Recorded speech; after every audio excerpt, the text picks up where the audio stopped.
counterclaims in-depth report and analysis about Liberia, Africa, and the rest of our global village. I'm out to be on top of this Tuesday, April 9, 2024, 7 p.m. edition of Prime News Run. In our headlines, establishment of War and Economic Crimes Court gains momentum as 28 of the 29 current members of the Senate, including former Rebel General Prince Johnson, have signed and endorsed the House of Representatives resolution for the court's establishment. And today, Kollies, we have proven what have they said against this that is wrong. Any one of us who have thought that we will go unpunished, any one of us, so the march to begin. There is no family almost in this country that didn't have a member of that family, whether extended, long-term, or short-close, that was not a victim of the war. House of Representatives mandates its Committee on Rules, Order, and Administration to investigate Yeke Kollie over HO unruly behaviors against the Liberian presidency and the First Family. Chair and Executive Emmanuel Down terms the action of Representative Kollie as troubling and unacceptable. The words that were used on our First Lady, listening to our Kollie, discussing the female, not just a female, but discussing the First Lady of the Republic of Liberia. Not only that, condescendingly discussing the First Family of the Republic of Liberia. This is the 55th legislature. We cannot sit and allow these things to continue happening. Also coming up, the Liberians have been profiled for returning home at 1,539. We also heard reports today from Accra, from our team there, that more Liberians have come forth from different parts of Ghana to say they want to come home. About 1,539 Liberian refugees residing in the Budubura refugee camp will shortly be repatriated. Foreign Minister Sarah Besloyanti reveals that modalities had been concluded to jumpstart the process away from Liberia. South Africa's former President Jacob Zuma is free to run in May's general election after an electoral court overturned a ban on his candidacy. Nigeria has recovered 30 billion naira as part of an ongoing corruption probe into a suspended minister, the financial watchdog says. This development, including the news bulletin, the active voices of the newsmaker, sports or package. Professor Barclay Conley is up next with the bulletin of news. Good evening, Barclay. Good evening, Arthur, and good evening, Liberia. At least 28 of the 29 current members of the Liberian Senate have signed and endorsed the House of Representatives resolution calling for the establishment of War and Economic Crimes Court in Liberia. Recently, 43 members of the House of Representatives voted for the establishment of the court, a desire by President Joseph Yuma Boakai to ensure accountability and end the culture of impunity in Liberia. According to the joint resolution, justice should prevail to ensure no impunity for those who bear the greatest responsibility for war crimes and crimes against humanity. The resolution maintained that the establishment of the courts will also bring to bear violations of international humanitarian law and other domestic crimes which occurred during the Liberian civil crisis. The resolution indicated that, consistent with Article 34E(b) of the 1986 Constitution, the executive shall develop a legal framework and submit the same to the legislature for enactment into law for the establishment of anti-corruption code on domestic jurisprudence. At the same time, Senate Pro Tem Yombli Kangaloran says the establishment of the War and Economic Crimes Court is necessary and a critical step for a formal closure to the terrible memories left behind due to the conflict. Addressing a news conference on Tuesday, Pro Tem Kangaloran said protecting the peace and encouraging the people's confidence in the rule of law and the administration of justice remains cardinal. She noted that the signing of the resolution is a step to end the long period of impunity for those who bear the greatest responsibility for the crimes crimes against humanity and violations of international humanitarian law during the Civil War.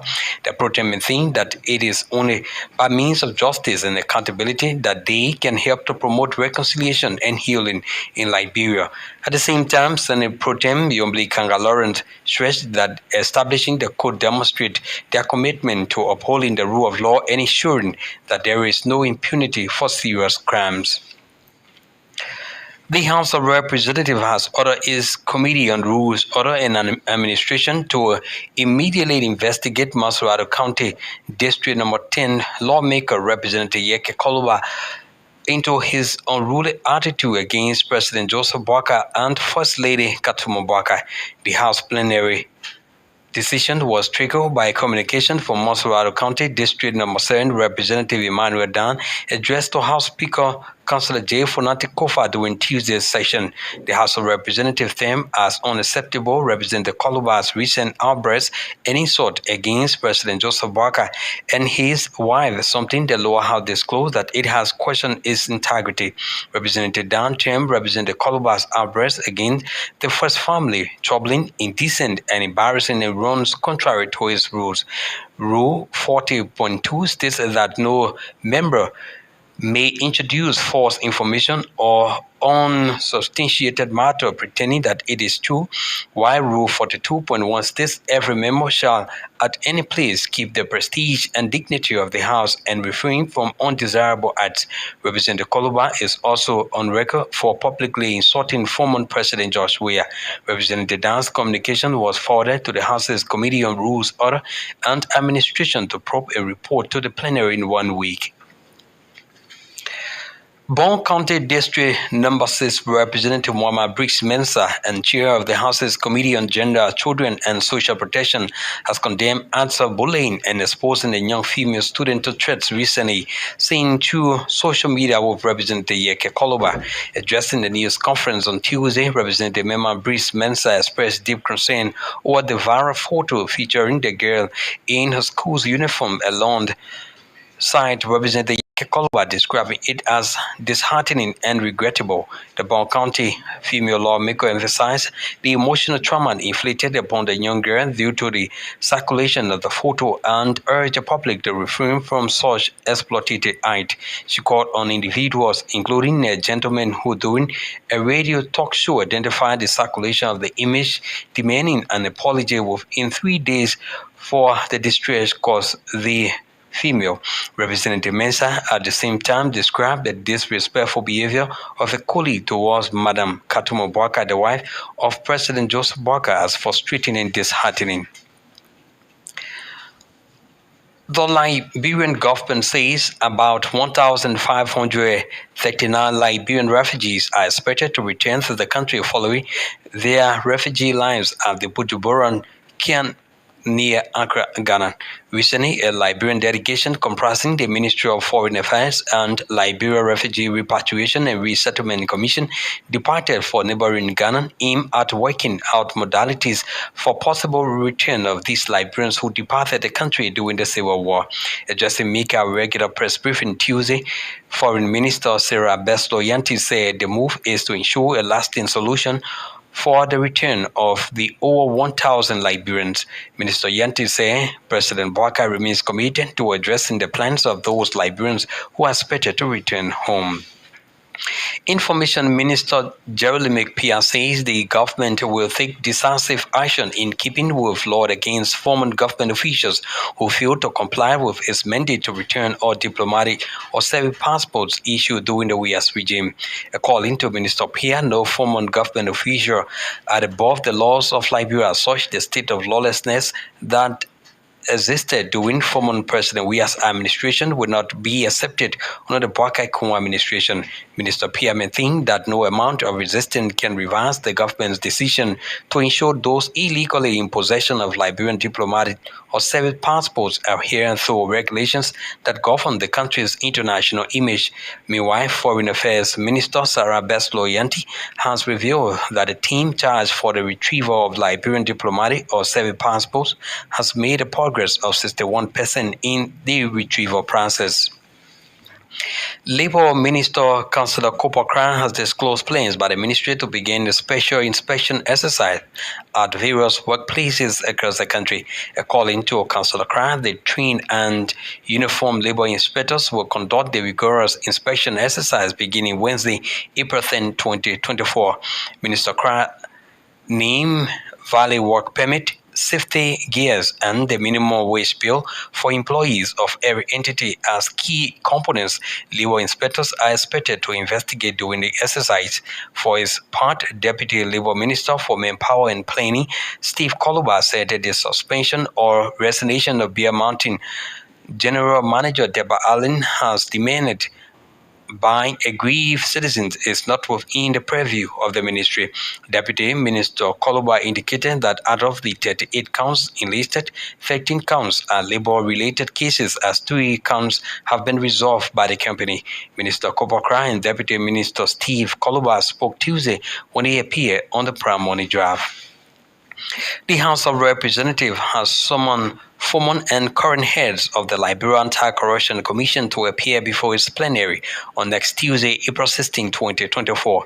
The officials are expected to give reasons why there was a breach of confidentiality concerning former President George Weah's access declaration that have been made public unlawfully. The decision emanated from a communication written by Monserrate County Representative Frank Safoko, who prayed the House to invite the LCC officials to give reasons why the ex-president's access declaration was displayed on Spoon TV without his approval. Representative Foko contended the law is clear that the president can declare his or her access, but the publishing of said document should meet his or her consent. The Women NGO's Secretariat of Liberia has rejected in the strongest term Representative Yeke Koluba's recent assertion that women human rights defenders are less basic individuals. Recently, Monserrate County District 10 lawmaker Representative Yeke Kollie during a live interview described women rights defenders as less basic individuals, something Wangoso termed as an affront and threat to the work of women human rights defenders in the country. Wangoso considered Representative Kollie consistent insults on permanent individuals and groups as an attempt to derail the civic space, some noting that it will not be taken lightly. Wangoso is, however, demanding Representative Yeke Kollie to retract his statement, stressing that his failure to do so will leave the women with no option but to seek other legal remedies available to him. The women-led organization at the same time wants the Monserrate lawmaker to exercise his duty constitutional oversight roles and refrain from castigating women's rights organizations and trading excuses, game blaming, and using uncourteous languages to address issues that he has legal authority to address. Meanwhile, Wangoso is calling on the public to refrain from bullying and exposing the young female student recently seen with Representative Kollie. Liberia Council of Churches former President Bishop Cotto Brown has raised red flag against Monserrate County Representative Yeke Kollie over his continuous use of profanities and derogatory comments against the Liberian presidency at his will and pleasure. It can be recalled during the inception of the Coalition for Democratic Change-led government of former President George Weah, Representative Yeke Kollie has been very vocal and abusive in his utterances to the nation's highest office. Representative Kollie is on record for consistently accusing former President Weah of allegedly amassing wealth illegally, winning, dining, and shading criminals in his government, especially condoning secret killings. Representative Kollie's habitual behavior claimed the attention of his colleagues at the House of Representatives, something that led to his suspension for 2 months following a probe launched into his consistent outbursts against former President George Weah. But Bishop Cotto Brown urged Representative Kollie to desist from making extra-institutional insinuations against the country's highest office. The former LCC president noted that though Representative Kollie may have genuine issues against the government or the presidency, it must engage those issues in keeping with the tenets of good governance and democracy. And the Deputy Minister for Administration at the Ministry of Finance and Development Planning, Bill McGill Jones, has applauded Muslim stance of the Ministry of ministry for successfully observing the month of fast in obedience to the Islamic faith. Ramadan is the 9th month of the Islamic calendar and one of the 5 pillars of the Islamic faith, which is observed by Muslims as a month of fasting. Deputy Minister Jones congratulated the Muslim staff for delivering valuable professional services to the ministry even during the period of their fasting. Minister McGill Jones, on behalf of Finance and Development Planning Minister Muhammad Kamara, thanked the Muslim staff for praying for the ministry and the country. He also appreciated and lauded the staff for upholding the culture of unity and religious tolerance at the ministry, which he said is vital in helping the ministry achieve its statutory mandate. Meanwhile, on behalf of the Minister of Finance, Deputy Minister McGill Jones has announced a day off for all Muslim staff from work on Wednesday, April 10, to enable them observe the Fitr Islamic celebration of the Ramadan. The Muslim staff, through a representative, Boyman Kazulu, expressed enormous joy and gratitude to the senior management team and the Ministry of Finance and Development Planning for the unprecedented recognition and support given to them during their whole month of Ramadan fasting. The Chief of the News Bulletin is back to you, Arthur B, for the continuation of Prime News One. Many thanks to you, Barclay Kollie, for the presentation of our news bulletin, the news bulletin's regular segment on Prime News Run. One of the big stories we're following this evening: establishment of one economic crimes court gains momentum as 28 of the 29 current members of the Senate, including former Rebel General Prince Johnson, have signed and endorsed the House of Representatives resolution for the court's establishment. Straight into our mainline stories. At least 28 of the 29 current members of the Liberian Senate have signed and endorsed the House of Representatives resolution calling for the establishment of one economic crimes court in Liberia. Recently, 43 members of the House of Representatives voted for the establishment of the court, a desire by President Joseph Boakai to ensure accountability and in the culture of impunity in Liberia. According to the joint resolution, justice should prevail to ensure no impunity for those who bear the greatest responsibility for war crimes and crimes against humanity. Here is Senate Secretary Nambolo Singwe reading the joint resolution for the establishment of the court. Establishing the World Economic Crimes Court for Liberia is for us a necessary and for Liberia and critical step for a formal closure to the terrible memories left behind at the conflict, protecting the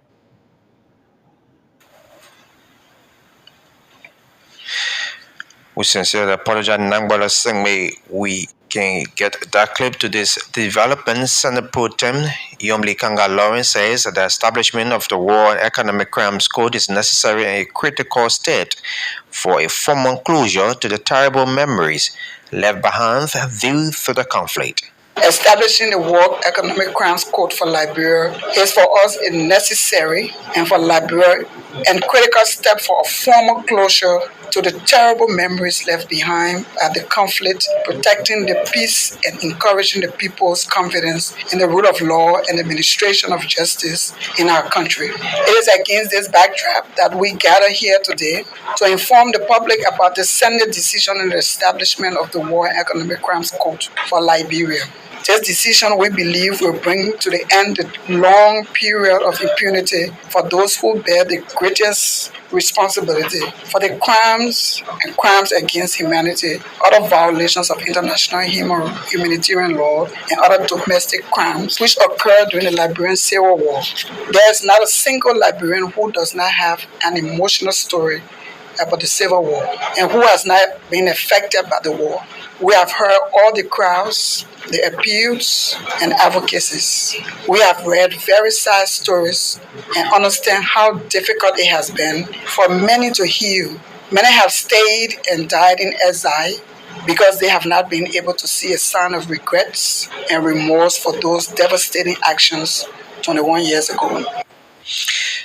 Senate Pro Tem Yomli Kanga Lawrence there speaking following the signing of the resolution, a joint resolution calling for the establishment of one economic crimes court in Liberia. The House of Representatives has ordered its Committee on Rules, Order and Administration to immediately investigate Monserrate County District 10 lawmaker Yeke Kollie into his unruly attitude against President Joseph Boakai and First Lady Katuma Boakai.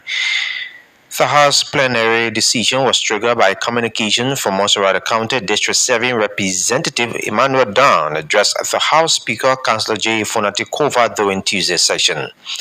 Representative Dan termed Honorable Kollie's outburst against the First Family as troubling, indecent, and embarrassing and runs contrary to its rules.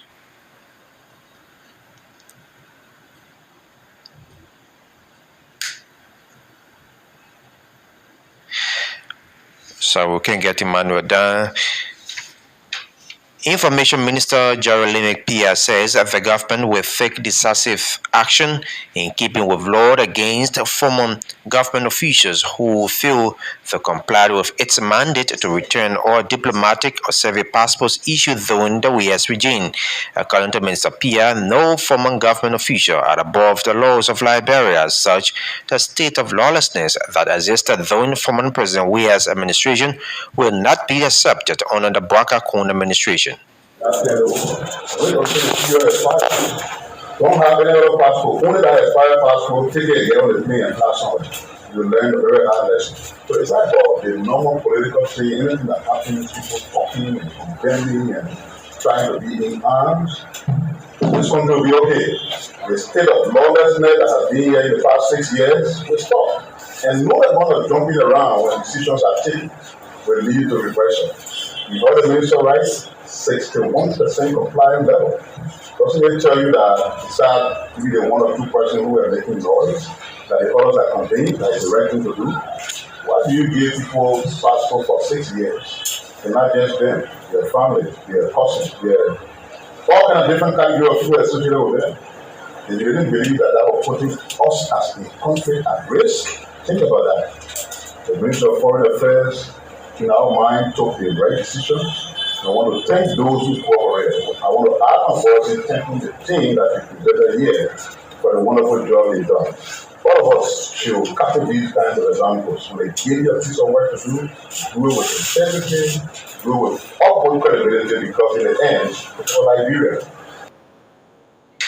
Information Minister Jeremy Pia. Meanwhile, Foreign Affairs Minister Sarah Besloyanti has revealed that the team charged for the retrieval of Liberian passport, diplomatic or civil passport, has made a progress of 61% in the retrieval process. I come to provide you with an update on key issues that the Ministry of Foreign Affairs is presently working on, and to ensure that the public is updated in a way that manages misinformation and disinformation.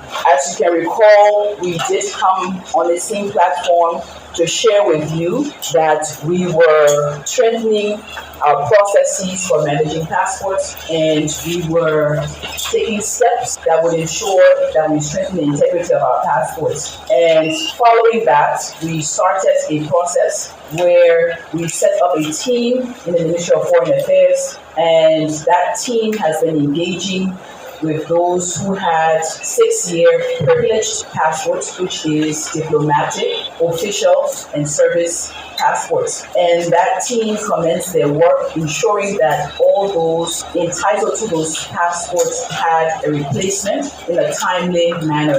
This process is not a political process. It's a process that ensures that the Liberian passport can be respected. They started with the privileged passports, but the exercise is for all passports. In the last week, some of you know what was reported. A Nigerian was arrested. He was vomiting and excreting cocaine, and it was 80 packets, and he was carrying a Nigerian passport in the name of Card Bismarck. That's what this is about. It's about ensuring that Liberians carry Liberian passports. It's about ensuring that the right people hold our passports, and that people who have nefarious attitudes and behaviors don't use our passports and use Liberian identity. Liberia Foreign Minister Sarah Besloyanti in another development, the Liberian government says about 1,539 Liberian refugees are expected to return to the country following their refugee lives at the Bujumbura camp near Accra, Ghana. Addressing Mika regular press briefing Tuesday, Foreign Minister Sarah Besloyanti said the move is to ensure a lasting solution for the return of the over 1,000 Liberians. And in response to that, the president quickly empowered us to be able to send a team into Ghana. LRRC, Ministry of Foreign Affairs, they're there now, led by the Deputy Minister Jenny Ama. And from LRRC side, they're led by Richard Koch. They are there now, they've been engaging with the authorities. I here have engaged with Ghanaian embassy. And through all of these efforts, they have been able to halt the case that they took to court to allow us time to be able to get our citizens back home. There was an emergency meeting today that I convened with Ministry of Internal Affairs, LRRC, and Ministry of Finance to look at the modalities for us to do that. And then in addition to that, there will be a board meeting of the LRRC board so that we come up with a permanent solution. As you can recall, periodically we have been having these issues and we want to make sure that we carry this exercise out in a way where it will be a permanent solution, not a temporary solution. The Liberians who've been profiled for returning home are 1,539. But we also heard reports today from Accra, from our team there, that more Liberians have come forth from different parts of Ghana to say they want to come home.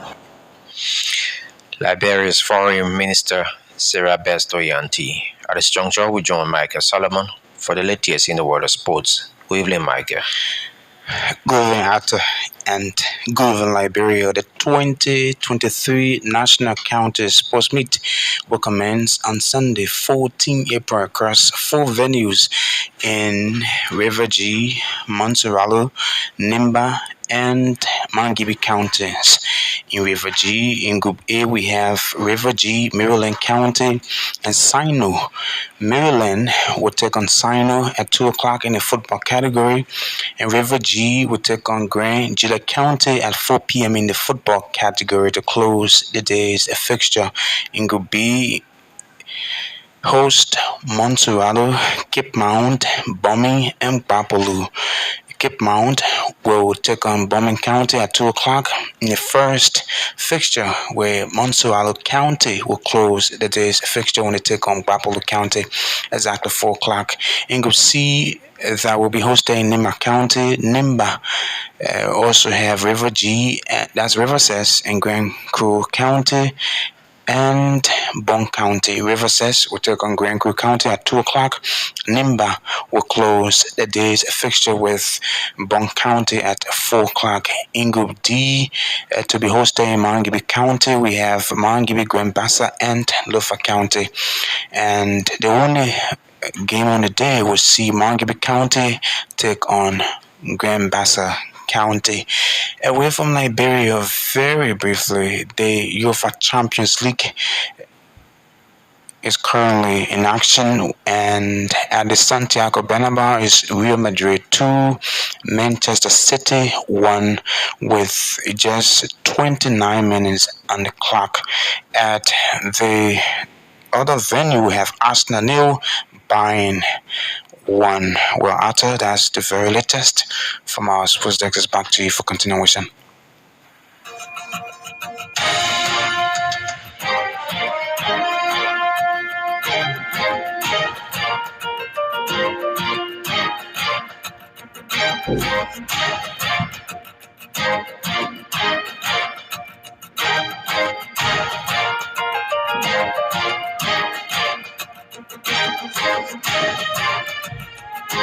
Many thanks to Michael Solomon for the latest in the world of sports. We'll continue with more development.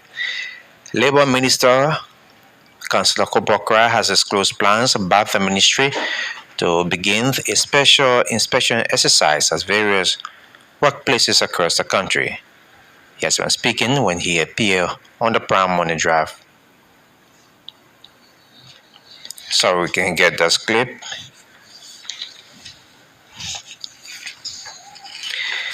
Today's development, Nima County Senator Prince Johnson has made a dramatic U-turn and signed the resolution calling for the establishment of one economic crimes court in Liberia. Addressing a news conference shortly after signing the resolution, Senator Johnson made it unequivocal clear that he is not afraid of the court's establishment. Today, resolutions were brought on the floor.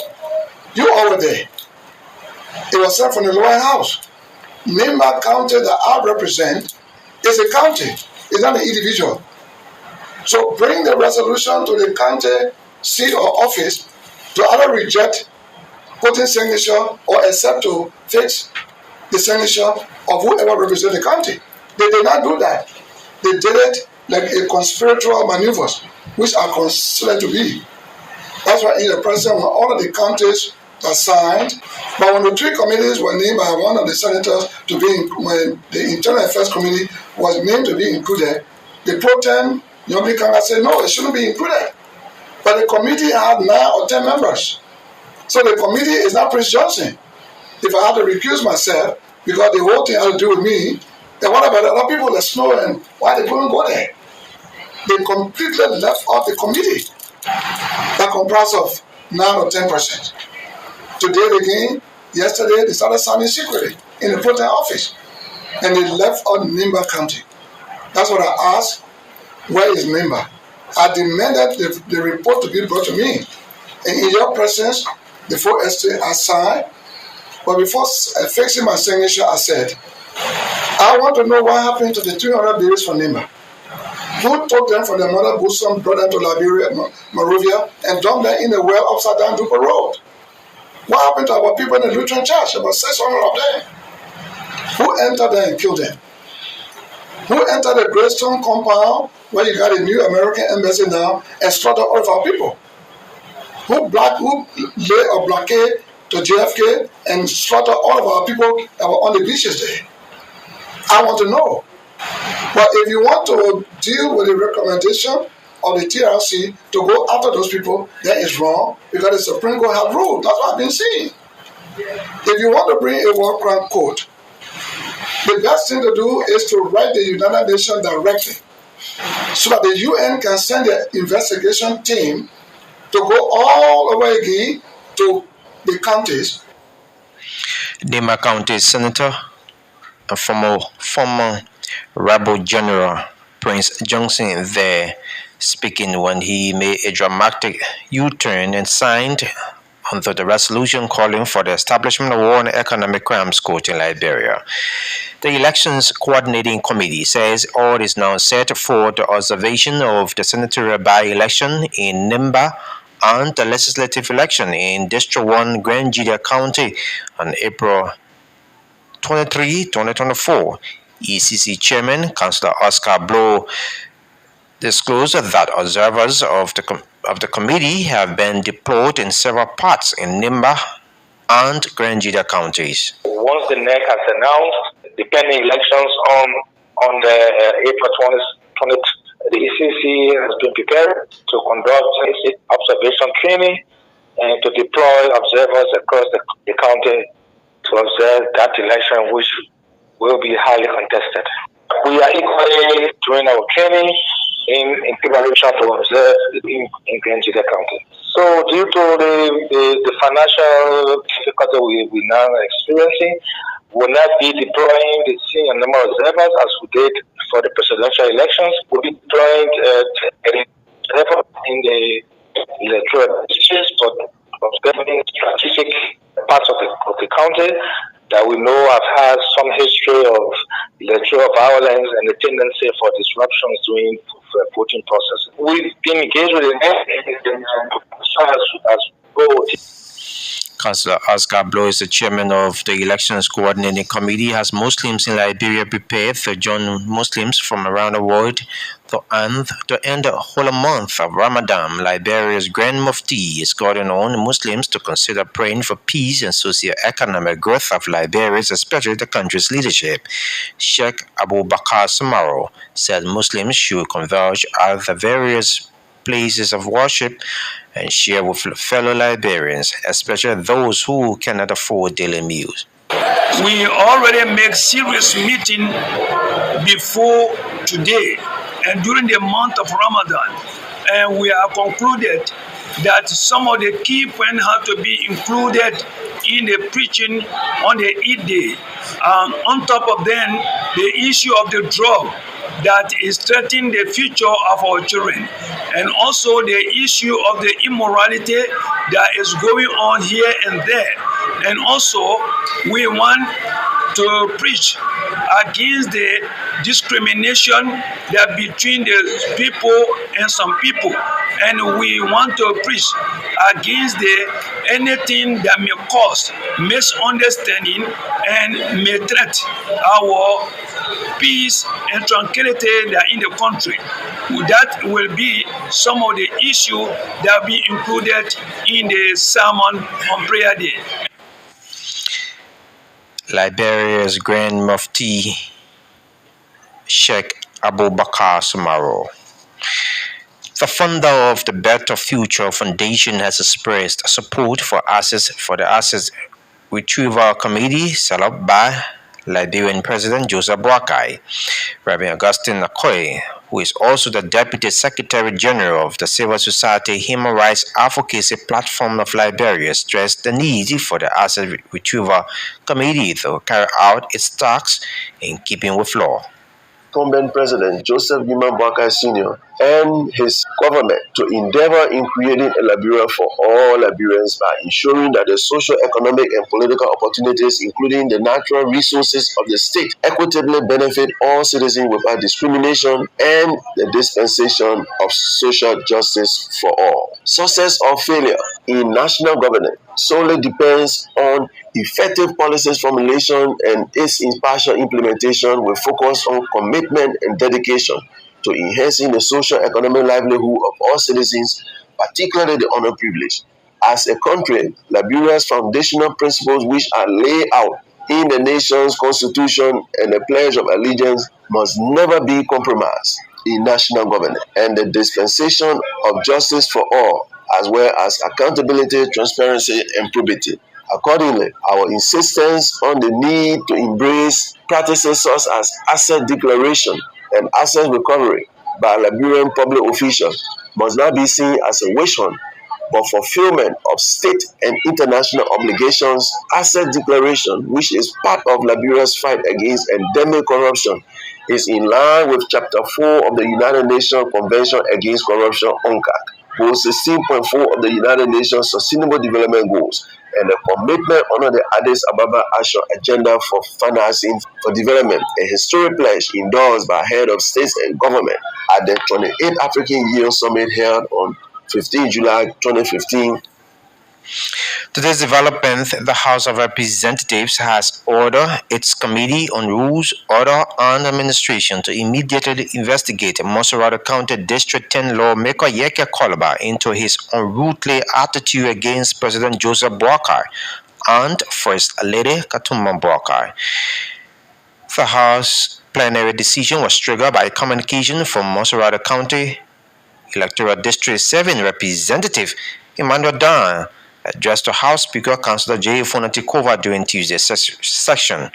Here is Representative Emmanuel Dan speaking to legislative reporters up Capitol Hill on Tuesday. On Sunday was so disgusting, for some of us who listen. I'm a father of a child, and I also have a wife that I come from a mother. I'm one person who has a lot of respect for women, and before we talk about the elderly, so listening to my colleague discussing the issues, I thought he had a better way to put it. There were better way he could have placed his assertions. For any reason, he accusing people of going after his life because somebody posted a photo with he and a young lady. Even though we condemn it because I think it was wrong for someone to have gone and placing the young lady's photo on social media. But then the words that were used, on our First Lady, while watching the podcast that day, I started to shed tears. Listening to our colleague discussing the female, not just a female, but discussing the First Lady of the Republic of Liberia in such a manner. Not only that, condescendingly discussing the first founder of the Republic of Liberia. I thought it was not necessary. I thought he was I don't know how to describe his anger that day. And I asked him what the reason behind it. As he asked the question, what prompted? There's no serious justification. We as leaders of this place, we have to make sure we protect the image of the institution. This is the 55th legislature, and we are in leadership. We cannot sit and allow these things to continue happening. So we have been talking to our colleague.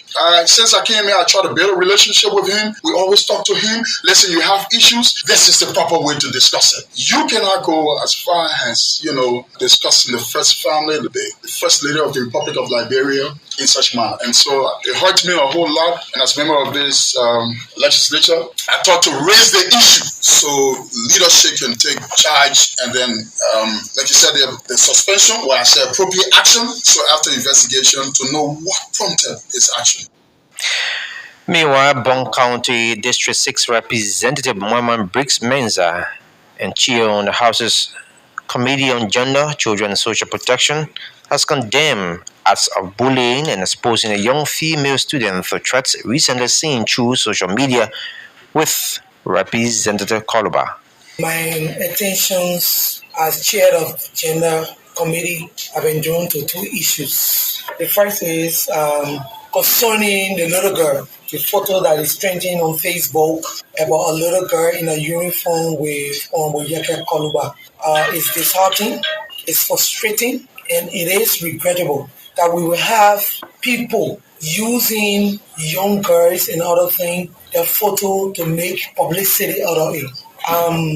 We are very hurt with the manner in which this little girl has been treated in the public and also on social media. So we have come to this press conference to ask the public to desist from such a photo. I know it have caused a lot of emotional trauma. It have caused a lot of things among our colleagues, among our friends in our community. We cannot judge someone for standing or walking or trying to get in someone's car and think that it's going to go do other things that is disorderly, especially for the little girl. And especially I was disheartened and I was hurt when I listened to a gentleman on Spoon FM justifying that he did the post. We called him on that particular gentleman about 3 days. Within 3 days' time, he should go and apologize to the little girl. It's wrong. If you don't do it, as gender committee, we'll take issue with him. Because we can't allow our little children or our girls to be molested because of people issues.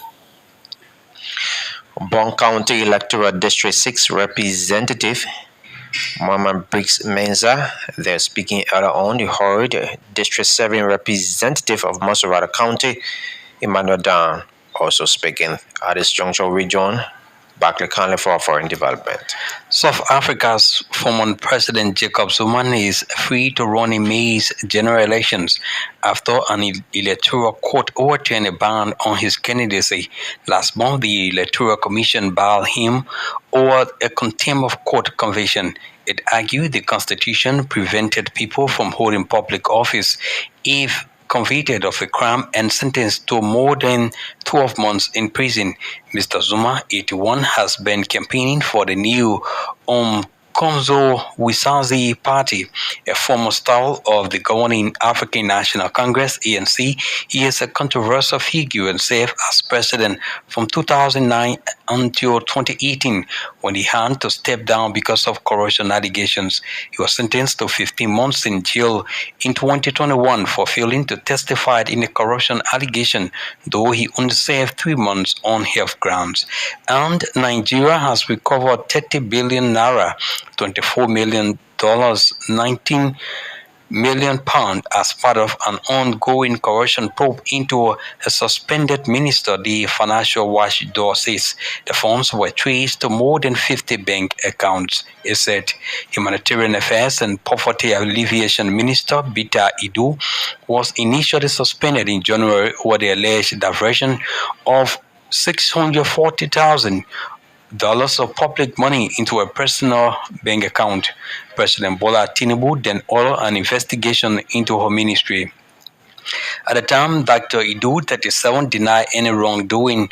Her office said she had approved the transfer into a personal account which was not in her name, but said it was for the implementation of grants to vulnerable groups. The Economic and Financial Crimes Commission said during its nearly 6 weeks of investigating so far, it has found many angles to examine. On a foreign note, this is how we draw down the curtains on today's presentation of Prime News Run. Before we take leave of you once again, here are the top stories we close to follow. War Establishment of War and Economic Crimes Code gains momentum as 28 of the 29 current members of the Senate, including former rebel General Prince Johnson, have signed and endorsed the House of Representatives resolution for the court's establishment. House of Representatives mandates its Committee on Rules, Order and Administration to investigate Yeke Koloba over age-old unruly behaviors against the Liberian presidency and the First Family. Chair non-executive Emmanuel Down terms the action of Representative Koloba as troubling and unacceptable. About 1,539 Liberian refugees residing in the Bujumbura refugee camp will shortly be repatriated. Foreign Minister Sarah Yanti reveals that modalities are being concluded to jumpstart the process. Out of Liberia, South Africa's former president Jacob Zuma is free to run in May's general election after an electoral court overturned a ban on his candidacy. Nigeria has recovered 30 billion naira as part of an ongoing corruption probe into a suspended minister, the financial watchdog says. Without saying many thanks to you for your valuable listening and viewing role. Many thanks to our news director, editors, reporters, contributors for making this edition of Prime News Run a success. Barclay Conley was here with our local and international development. Michael Solomon brought his sports. Rufa Devan Brooks, streaming live on Prime FM Morovia 105.5. Samson Wisa, coordinator of the sound. Until we come away tomorrow at 7 a.m. with another fascinating presentation of Prime News Run. Do have a wonderful Tuesday evening from beneath the U.S. Embassy in the nation's capital, Morovia. Bye-bye.